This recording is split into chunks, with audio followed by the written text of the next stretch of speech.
Hello and welcome to my channel. Today we're looking into the disappearance of Christina Lee White. I feel like I've done this before. I think I did it last week because I'm pretty sure it was from Stephen Purcell though. So today we're looking for Christina White, and she went missing. I don't know how to pronounce that. Asotin, Washington. She was only 12 years old. She was 5'4", 135 pounds. She's been missing since 1979.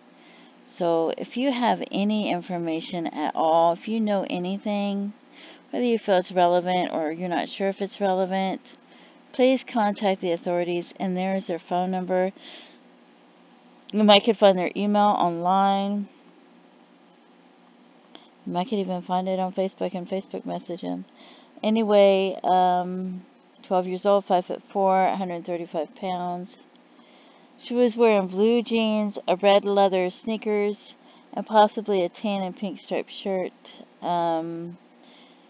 She had a brand new white 10-speed bike, possibly a Schwinn brand, with a basket in the front, and distinctive 3-inch wing nuts on the front wheels. Brown hair, hazel eyes. Her nickname was Chris or Chrissy. It says she was last seen April 28, 1979, during the fair, and she called her mother from her friend's house to say she was feeling sick from the heat. Her mother wasn't able to get to her because she didn't have access to a car, and told her to put a wet towel on her neck and lie down and rest, and to come home when she felt better. She didn't call again, and her mother assumed she'd recover and gone back to the fair. She was last seen at the 500 block at 2nd Street sometime between 7 and 10 p.m. When her mother went to pick her up, she wasn't there. Her classmates and friends said she had been on her way home when they saw her last. Weeks after her disappearance, her school papers were found scattered at a farm on the outskirts of town. She was riding her white 10-speed bike at the time of her disappearance. It had a basket in the front, and it talks about the wing nuts again and the brand of the bike. It was brand new. She got it for her birthday 8 weeks before. They've never found her bicycle. She lived with her mother and her stepfather at the time, and attended a local Lutheran church. Her parents had divorced when she was a baby. She had several activities planned for the upcoming summer.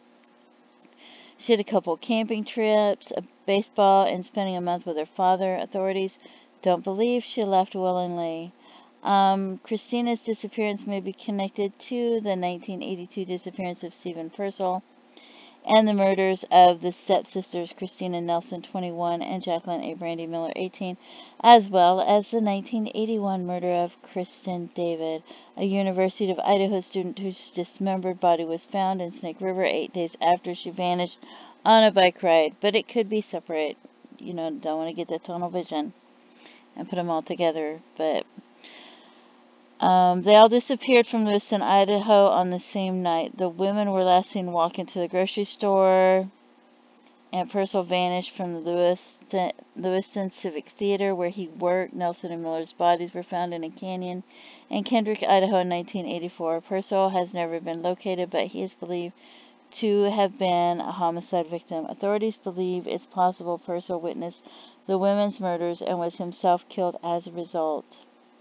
And then there's photos posted of them at the beginning of this. So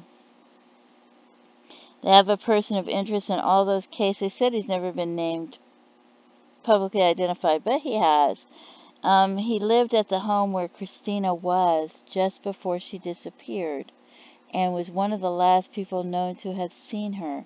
He was active at the Lewiston Civic Theater. I think he spent the night there when the other people went missing, and he might have worked there. Yeah, he worked at the theater that night, and he has been publicly named. He maintains his innocence in the murders and disappearances, so he may have been involved with her disappearance. There might be more information in the other video I did last week, and you can look for that because I have a playlist of videos, but I have quite a few of them. So, and then there's this. It says she disappeared after attending a parade with a friend. She had returned to her friend's house, telephoned her mother, saying she felt ill. and that was she's never been seen or heard from since then. So, and then they mentioned some serial killers, and I'm sure that I went over this last week. Lewis Clark Valley murders refers to a cluster of unsolved murders that occurred in Lewiston, Clarkston metropolitan area of Idaho between 1979 and 1982. They've identified 4 victims and possibly a 5th. We have Christina White, Kristen David. She was 22 and she was biking from Moscow, Idaho, and they found her dismembered remains were recovered July 4th that same year from Snake River. Christina David Nelson, age 21, and her stepsister Jacqueline Ann Miller, nicknamed Brandy, age 18, disappeared while walking from Nelson's apartment to a grocery store downtown. And they had to walk past that movie theater. Well, I guess, I don't know if it's a movie theater. The Lewiston Civic Theater, sorry. And Stephen R. Purcell was there. He was practicing his clarinet. He was doing his laundry. And then there's another gentleman that worked there as well. And he says that he was asleep. But he had gone out. The other gentleman that worked there had gone out. And then come back. And that's the one that they believe killed everybody. And his name is mentioned in places. Let's see, this mentions her, it says the same thing, 503 2nd Street. Patricia Jo Brennan and her children lived at the home at the time. And Patricia's boyfriend, Lance Jeffrey Voss, that's his name, spent a lot of time at this home. When Christina disappeared, he was one of the first to volunteer to help search for her. And that is the name of the person that they're saying hasn't been named. So, Stephen Purcell was seen going into the Civic Theater. See, that's 1982, so it's different years. And he supposedly, they think that he may have been involved with her as well as the other ones. And that's, I believe, Purcell's photo. Anyway.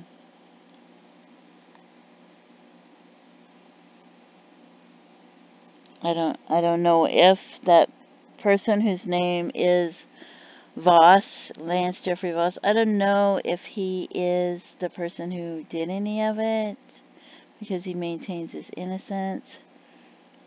But I guess he just happened to be there, so I don't know for sure if he did it, but